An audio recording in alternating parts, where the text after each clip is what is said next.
ಇನ್ನು ಬೆಳ್ಳಂಬೆಳಗ್ಗೆ ಬೆಂಗಳೂರು ಸೇರಿದಂತೆ ರಾಜ್ಯದ ಹಲವು ಜಿಲ್ಲೆಗಳಲ್ಲಿ ಎಸಿಬಿ ದಾಳಿಯಾಗಿರೋದ್ರ ಬಗ್ಗೆ ಮಾಹಿತಿ ಬರ್ತಾ ಇದೆ. ಚಿತ್ರದುರ್ಗ, ಬಳ್ಳಾರಿ, ಚಾಮರಾಜಪೇಟೆ ಸೇರಿದಂತೆ ಏಕಕಾಲಕ್ಕೆ ಈ ಎಲ್ಲಾ ಕಡೆ ದಾಳಿಯಾಗಿದೆ.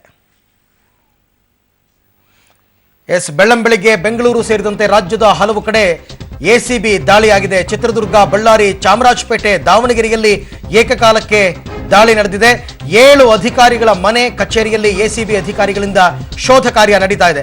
ಬೆಂಗಳೂರಿನಲ್ಲಿ ಮಹದೇವಪುರದ ಬಿಬಿಎಂಪಿ ಸಹಾಯಕ ವ್ಯವಸ್ಥಾಪಕ ಬಸವರಾಜು ಅವರ ಮನೆ ಮೇಲೆ ರೇಡ್ ಆಗಿದೆ.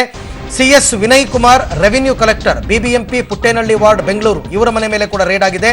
ಎಚ್ಎಲ್ ಪುಟ್ಟರಾಜು, ಸಹಾಯಕ ಇಂಜಿನಿಯರ್, ಪಿಡಬ್ಲ್ಯೂಡಿ, ಚಿತ್ರದುರ್ಗ, ಇವರ ಮನೆ ಮೇಲೆ ಕೂಡ ದಾಳಿಯಾಗಿದೆ.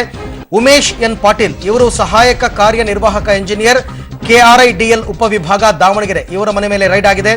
ಡಾಕ್ಟರ್ ಎಸ್ ಪಂಪಾಪತಿ, ಜಿಲ್ಲಾಸ್ಪತ್ರೆಯ ಟ್ರೈನಿಂಗ್ ಸೆಂಟರ್ನ ಪ್ರಾಂಶುಪಾಲರು, ಬಳ್ಳಾರಿ, ಇವರ ಮನೆ ಮೇಲೆ ಎಸಿಬಿ ರೇಡ್ ಆಗಿದೆ. ಚಾಮರಾಜನಗರದ ಶಿಕ್ಷಕ ಎಚ್ಆರ್ ರೇಚನ್ನ, ಇವರ ಮನೆ ಮೇಲೆ ರೇಡ್ ಆಗಿದೆ.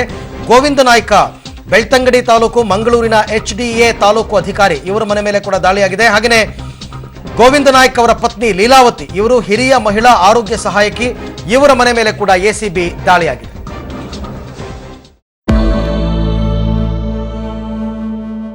ಪ್ರಧಾನಿ ನರೇಂದ್ರ ಮೋದಿ ವಿರುದ್ಧ ಬಾಂಬ್ ಸಿಡಿಸ್ತೀನಿ, ನಾನು ಮಾತಾಡಿದ್ರೆ ಭೂಕಂಪ ಆಗತ್ತೆ ಅಂತ ಇದ್ದಂಥ ಪಾರ್ಲಿಮೆಂಟೇ ನಡಗತ್ತೆ, ದೇಶ ಅಂತೂ ನಡಗಲೇಬೇಕು.